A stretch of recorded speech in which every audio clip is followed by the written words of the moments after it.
War word का मतलब तो हम सब जानते हैं। ये वर्ड ओरिजिनेट करता है वेरे से, जिसका मतलब होता है कंफ्यूजन या डिसएग्रीमेंट। एंड अगर हिस्ट्री बुक्स को खोला जाए तो ये देखने को मिलेगा कि जहां जहां ह्यूमंस रहते हैं वहां वॉर तो डेफिनेटली होता है। एंड इसके पीछे बहुत सारे कॉम्प्लेक्स रीजंस भी होते हैं, मोस्टली रिसोर्सेज को कंट्रोल करना, जैसे कि लैंड, फूड, वाटर, पैसे एक्सेट्रा। एंड कंसिडरिंग कि वॉर बहुत ज्यादा एक्सपेंसिव होते हैं both in terms of resources and human lives, and the fact कि दोनों साइड को बहुत ज्यादा लॉसेस लेने पड़ते हैं, आपको ये लगेगा कि हिस्ट्री में जितने सारे वॉर्स हुए हैं उन सब के पीछे जरूर कोई ना कोई इंपॉर्टेंट रीजन तो रही होगी। बट अगर मैं ये बोलूं कि हिस्ट्री में बहुत सारे ऐसे वॉर्स भी हैं जिनके पीछे का रीजंस बहुत स्टूपिड था, जैसे कि एक बाल्टी या फिर एक cake, you would find it hard to believe. But this video is about the top 10 weirdest wars in history. Now, मैंने इन wars को रैंक किया है लेवल 1 से लेवल 10 तक, एंड ये लेवल्स रिप्रेजेंट करते हैं स्टुपिडिटी को। एंड ट्रस्ट मी, लास्ट के 3 वॉर्स के बारे में सुनकर आपको ये जरूर लगेगा कि हम ह्यूमंस ने इतने साल सर्वाइव कैसे किया बिना एक दूसरे को मारे। सो अब शुरू करते हैं लेवल 1 स्टुपिड से, जो है द फुटबॉल वॉर। इमेजिन कि आप एक फुटबॉल मैच देखने जाते हो एंड सब कुछ सही चल रहा है, बट अचानक से यू नोटिस कि फुटबॉल प्लेयर्स थोड़ा सा ज्यादा ही अग्रेसिव खेल रहे हैं, एंड थोड़ी ही देर में ये गेम फुटबॉल कम एंड फुटफॉल ज्यादा लगने लग जाता है। देखते देखते ये फुटबॉल मैच एक वॉर में कन्वर्ट हो जाता है, like literally a war. Now, ये सेम चीज हुई थी in 1969 during a football match between El Salvador and Honduras, जहां पे एक वर्ल्ड कप क्वालिफायर मैच के बीच एक वॉर स्टार्ट हो गया। सो हुआ ये कि इन दोनों कंट्रीज के बीच में बहुत सालों से टेंशंस चल रहे थे, but this football match was the spark of love that was needed to start the fire. इस फुटबॉल मैच में जब दोनों टीम्स बहुत ही एग्रेसिव खेलने लग गई एंड धीरे धीरे बाय द एंड लिटरली दोनों टीम्स में लड़ाई होने लग गई, उस गेम के बाद राइट शुरू हो गए दोनों ही कंट्रीज में। एंड सिंस दोनों कंट्रीज एक दूसरे के पड़ोसी थे, उन दोनों में ज्यादा प्यार था नहीं। आफ्टर द मैच दोनों की कंट्रीज ने एक दूसरे में मिलिट्री इन्वेजन्स कर दिया। एंड वैसे तो ये वॉर सिर्फ कुछ 4 दिनों के लिए चला, it was still a very bizarre reason to start the war.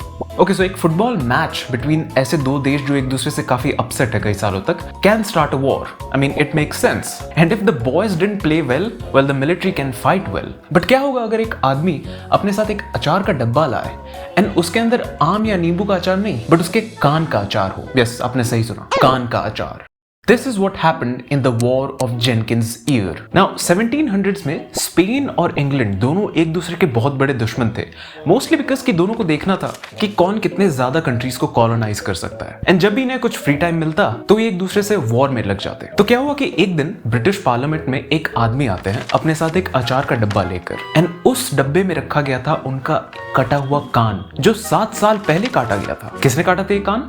Spanish coast guards ने, और ये आदमी थे ब्रिटिश नेवी के कैप्टन जेंकिंस। कान कटने के बाद इन जनाब ने उसे संभाल कर अचार बनाकर रखा, लिटरली। तो जब ब्रिटिश पार्लियामेंट मेंबर्स ने इस कान को देखा, सबको बहुत ही ज्यादा गुस्सा आया, क्योंकि ये एक तरह से नेशनल डिसरिस्पेक्ट थी। और ऐसा कहा जाता है कि कुछ लोगों ने कहा कि इस कान कटने से हम लोगों की नाक कट गई है। ये फैक्ट कंफर्म नहीं है, प्लीज चेक मत करना, बट कम ऑन, मैं होता तो डेफिनेटली ये बोलता। इट्स अ गुड अपॉर्चुनिटी, बस और क्या करना था, मिल गया ब्रिटिशर्स को रीजन स्पेन के साथ वॉर लड़ने का। एंड उससे शुरू हुआ एक ऐसा वॉर जो 9 साल तक चला, एंड उसके बाद वो कन्वर्ट हो गया इवन बिगर वॉर्स में। मुझे लगता है ब्रिटिशर्स को एक स्पेन के कैप्टन को पकड़ के उनका दूसरा कान काट देना चाहिए था, तो it would be the perfect an eye for an eye, sorry an ear for an ear. चलो, कान काटना तो समझ आता है क्योंकि बात नाक पे आ जाती है, बट जब पानी सर के ऊपर चला जाए तो एक बाल्टी की जरूरत होती है उस पानी को कम करने की। बट अगर यही बाल्टी कोई आपसे चुरा कर ले जाए तो ऑब्वियसली आप एक वॉर शुरू करेंगे। यही हुआ था नंबर 3 एंट्री पे, जिसमें एक वॉर स्टार्ट हुआ था just because of a bucket, and this is the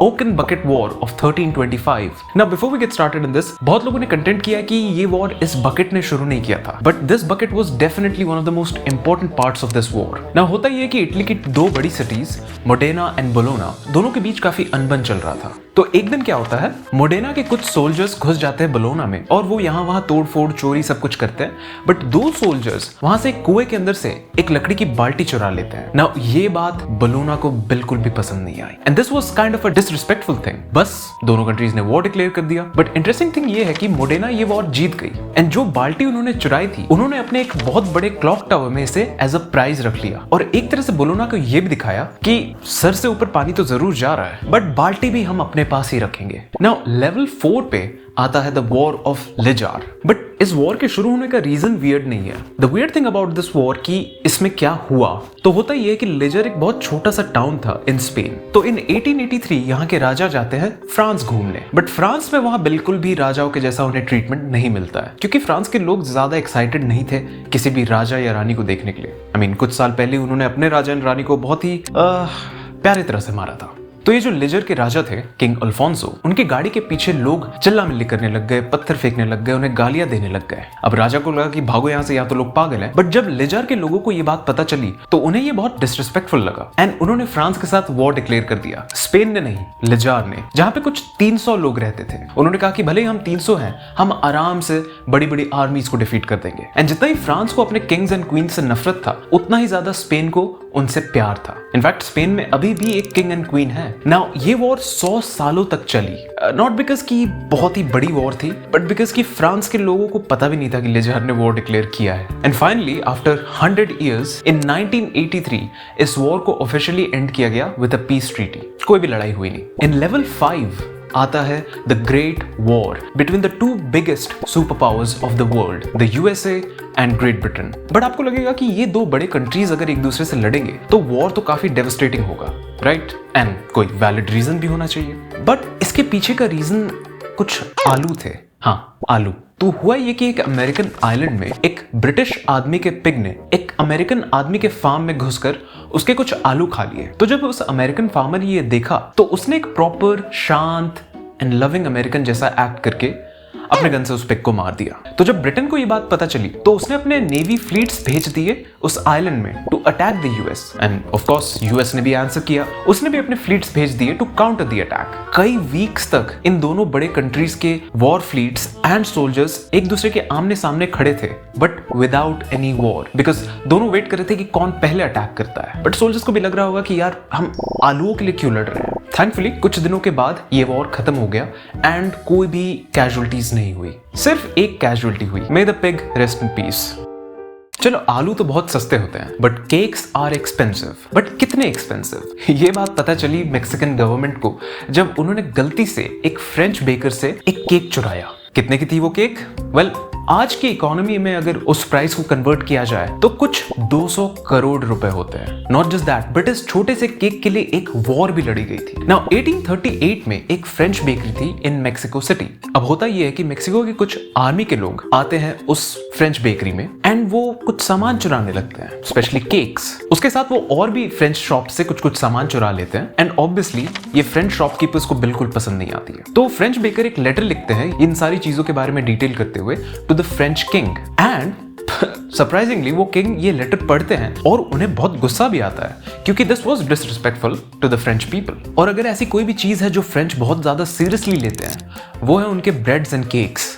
I mean, आपने कभी अपने लोकल फ्रेंच बेकरीज के केक के प्राइसेस देखे हैं? या बहुत एक्सपेंसिव। तो इस बात पे फ्रांस अपने नेवी फ्लीट्स भेज देता है मेक्सिको सिटी में, वहां के सारे पोर्ट्स को ब्लॉक कर देता है एंड डिमांड करता है मेक्सिकन गवर्नमेंट से टू कॉम्पनसेट फॉर द चोरी। जब मेक्सिको गवर्नमेंट इन पैसों को देने से बिल्कुल मना कर देता है तो फ्रांस वॉर शुरू कर देता है। इनफैक्ट इस केक के लिए फ्रांस ने उनके एक सिटी को भी कैप्चर कर लिया। फाइनली मेक्सिको जब ये वॉर हार जाती है तो वो सरेंडर कर देते हैं। बट दैट्स नॉट ऑल, उस फ्रेंच बेकर को अपना पैसा जरूर चाहिए था। तो फ्रेंच गवर्नमेंट मेक्सिको से 600,000 पेसोस मांगती है, बाय द वे, जिसका वैल्यू उस टाइम डॉलर के इक्वल था। और वैसे इन्फ्लेशन को एडजस्ट करने से उस अमाउंट की वैल्यू कुछ 200 करोड़ रुपए तक आती है।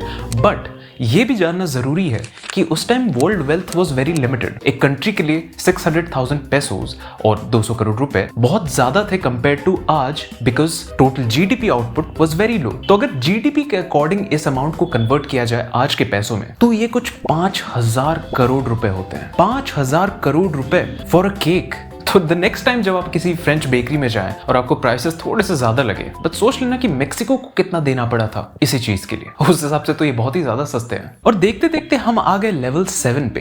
And you must be thinking कि अब कौन सा ऐसा रीजन हो सकता है वॉर का जो इतना ज्यादा वियर्ड हो। तो लेवल 7 पे एक वॉर जो हुई थी सिसिली एंड नेदरलैंड्स के बीच। एंड इस वॉर को एंड किया गया था 1986 में। So what's so special about it? And the reason why this war is in this list is very interesting. जब ये वॉर एंड हुई तो अमिताभ बच्चन की मूवी आखिरी रास्ता रिलीज हुई थी। बट जब ये वॉर शुरू हुई थी तो बॉलीवुड एग्जिस्ट भी नहीं करता था। इनफैक्ट जब ये वॉर शुरू हुई थी तब ताजमहल को बने सिर्फ 3 साल हुए थे और शाहजहां इंडिया में रूल करते थे, because this war lasted for 335 years and it is the longest war in history. And ये वॉर वियर्ड इसलिए भी था क्योंकि जब नेदरलैंड्स ने वॉर डिक्लेयर किया था सिसिली पे, तो सिसिली के लोगों को कुछ पता भी नहीं था कि हमारे ऊपर वॉर हुआ है। इनफैक्ट एक बैटल भी नहीं हुई दोनों के बीच।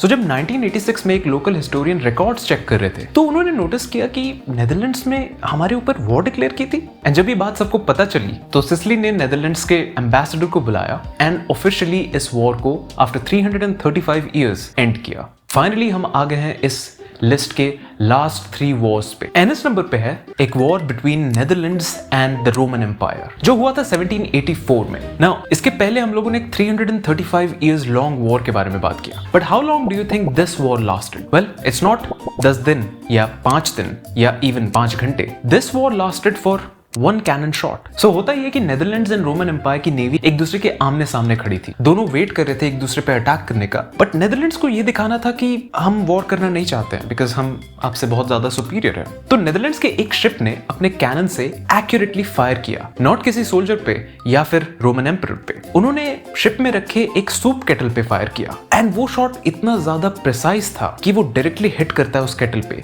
एंड जो सूप था वो सोल्जर्स के ऊपर गिर जाता है। ये देख के रोमन आर्मी इतनी ज्यादा डर गई कि भाई इनके पास इतने ज्यादा एक्यूरेट वेपन्स हैं। उन्होंने इंस्टेंटली उसी जगह सरेंडर कर दिया। ना कोई लॉस, ना कोई प्रॉब्लम, बस एक cannon shot, that's all. Number 2 पे एक काफी अजीब सा वॉर है, जैसे you expect from this list, क्योंकि ये वॉर बहुत रीसेंट है। इसे 1932 में लड़ा गया था एंड ये हुआ था ऑस्ट्रेलिया में। ना आपको लगे कि ऑस्ट्रेलिया ने किस कंट्री के साथ वॉर किया? वेल, ये war is special and weird because Australian army ने ये वॉर बर्ड्स के साथ लड़ा and that's the reason why ये नंबर 2 स्पॉट पे है। ना ऑस्ट्रेलिया में एक बर्ड पाया जाता है ईम्यू नाम का, जो ऑस्ट्रिच से बहुत सिमिलर दिखता है। सो हो ये रहा था कि बहुत सारे ईम्यूज फार्मर्स के लैंड में घुसकर उनके सारे क्रॉप्स खा जा रहे थे एंड बहुत ज्यादा तोड़फोड़ भी मचा रहे थे। तो फार्मर्स परेशान होकर अपने गवर्नमेंट को कहते हैं कि किस तरह से इस प्रॉब्लम को सॉल्व करो। नाउ होता ये है कि उस टाइम के जो डिफेंस मिनिस्टर थे, उनको लगा कि अगर वो ईम्यूज के साथ वॉर डिक्लेयर कर देते हैं एंड फार्मर्स की हेल्प कर देते हैं, तो वो पॉपुलर भी हो जाएंगे एंड ये एक बहुत बड़ा मार्केटिंग स्टंट भी होगा। तो उन्होंने भेज दिए कुछ सोल्जर्स एंड बहुत सारे bullets and officially declared a war on emus. But problem ये थी कि ईम्यूज को मारना इतना इजी नहीं था एंड जल्दी सोल्जर्स को पता चला कि उनके गन्स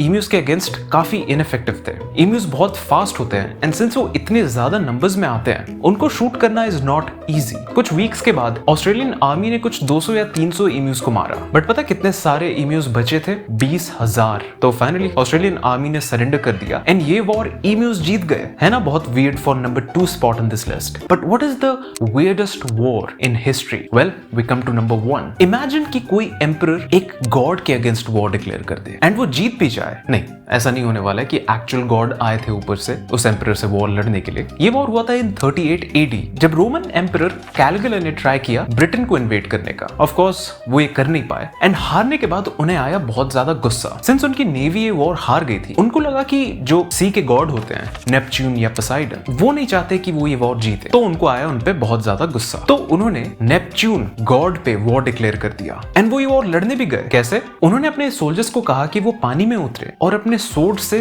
पानी को मारे। या ये एक्चुअली हुआ था। एंड जब कुछ देर के बाद सोल्जर्स ने पानी को मार दिया, तो वो वहां से जितने सी शेल्स थे वो उठाकर ले आए, ये दिखाने के लिए कि कैलिगुला वॉर जीत चुके हैं एंड उन्होंने बहुत सारी चीजें लूट भी ली नेपच्यून से as a reward. And this is how Caligula won a war against a god and this is definitely the number 1 weirdest war in history। जब खुशी नहीं मिले तो अपने मन में ही उसे बना लेना चाहिए, right? And that was the 10 weirdest war in history। अगर आपको लगता है कि नंबर 1 पे जो वॉर था वो उतना वियर्ड नहीं था एंड उससे भी ज्यादा वियर्ड वॉर मैंने इस लिस्ट में मेंशन किया है, तो डेफिनेटली कमेंट सेक्शन में ये बताइए कि आपको कौन सा weirdest war लगा। And that was all.